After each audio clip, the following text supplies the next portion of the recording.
Kembali di live update, kita menuju ke kabar berikutnya, Tribuners. Seorang oknum guru madrasah berinisial I alias Iwong, asal desa Kiarasari, Kecamatan Sukajaya, Kabupaten Bogor, harus berurusan dengan polisi. Pasalnya, Iwong terlibat penipuan berkedok investasi bodong. Ia diduga merugikan warga yang menjadi korbannya hingga mencapai 23,4 miliar rupiah atas dua investasi bodong yang pelaku jalankan. Kabar selengkapnya akan disampaikan rekan wartawan dari Tribun News Bogor, Naufal Fauzi yang kini sudah terhubung bersama kami. Halo, Naufal. Halo, selamat sore, Dea. Iya, rekan Naufal, bisa Anda jelaskan awal mula pengungkapan kasus ini bagaimana? Baik, saya jelaskan bahwa terkait pengungkapan kasus investasi bodong di wilayah Kabupaten Bogor ini, awalnya tersangka I alias Iwong ini membuka program investasi kecil-kecilan tanpa diawasi OJK. Awalnya pada tahun 2019, bermula dari lingkungan keluarganya, kemudian meluas ke tetangga hingga ke para warga desa. Jadi tersangka ini memiliki dua investasi bodong dan korbannya atau para nasabahnya ini dijanjikan profit atau keuntungan sebesar 40% jika mau menyimpan uangnya ke tersangka.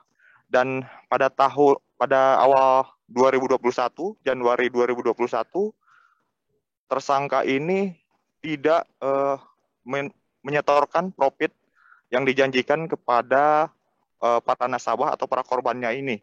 Dan korban juga sempat berjanji akan membayarkan profit tersebut, namun setelah berbulan-bulan profit yang dijanjikan oleh tersangka tidak kunjung dibayarkan, sampai akhirnya korban ini melapor ke Polsek Cigudeg dan kasus tersebut akhirnya ditangani oleh Polres Bogor dan tersangka ditangkap. Demikian. Lalu apa modus yang pelaku gunakan agar bisa dipercayai para korbannya ini, Naufal, dan berapa banyak total warga yang telah menjadi korban dan total kerugiannya?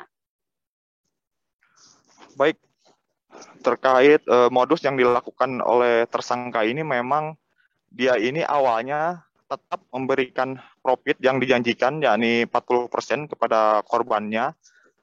Namun menurut keterangan dari polisi, yang disebut profit tersebut bukanlah profit, melainkan uang yang diputar masih dari warga juga, dan diberikan kepada korbannya itu sebagai profit. Kemudian tersangka ini juga mudah dipercayai oleh para korbannya karena dia ini merekrut sejumlah karyawan. Jadi dia ini memberikan gambaran atau citra dia memiliki badan yang jelas, kemudian manajemen yang jelas, dan juga tersangka ini juga mudah dipercayai karena dia merupakan guru madrasah di wilayah tempat dia tinggal. Demikian. Oke, lalu totalnya berapa banyak sekarang ini korbannya saat ini, dan uang puluhan miliar yang telah dikumpulkan itu apakah juga dipakai secara pribadi oleh pelaku, Noval? Baik, untuk total korbannya menurut keterangan dari pihak kepolisian itu mencapai lebih dari 800 orang, dan kerugiannya dari dua program investasi bodong dari tersangka ini untuk program pertama kerugiannya mencapai sekitar 15 miliar rupiah. Kemudian program investasi bodong kedua kerugiannya mencapai 7,5 miliar rupiah. Dan totalnya mencapai sekitar 23,4 miliar rupiah. Dan uang tersebut ternyata digunakan secara pribadi oleh tersangka, dan menurut keterangan polisi, berdasarkan hasil pemeriksaan, uang tersebut kini telah habis, dan di rekeningnya sendiri ini hanya tersisa sekitar 200 ribuan rupiah saja. Dan uang puluhan miliar tersebut digunakan oleh tersangka untuk membeli tanah seluas 3 hektar, kemudian membeli kendaraan, 2 unit kendaraan roda 2, kemudian dan yang lainnya. Dan pelaku ini juga mengaku menggunakan uang masyarakat tersebut untuk bermain aplikasi trading dan dia mengalami kerugian mencapai sekitar 2 miliar rupiah. Demikian. Baik, Tribuners, tadi juga Kak Novel sudah berhasil mendapatkan keterangan dari Kapolres Bogor, AKBP Harun, maksud kami, berikut keterangan lengkapnya. Perkara ini diawali dari adanya laporan dari masyarakat pada bulan Juli 2001 ya, di Cibudak, Polsek Cibudak. Kemudian dari perkara tersebut ditangani oleh Polres Bogor, Satreskrim Bogor. Awal mula dari perkara ini yaitu tersangka IR, ini warga dari Desa Kiarasari, Kecamatan Sukajaya, ini mengumpulkan dana nasabah yaitu dari masyarakat yang diawali dari keluarganya sendiri, dan orang tetangga-tetangga terdekat. Ini tersangka mengumpulkan dana, kemudian diberikanlah satu reward berupa 40% dari dana yang diserahkan.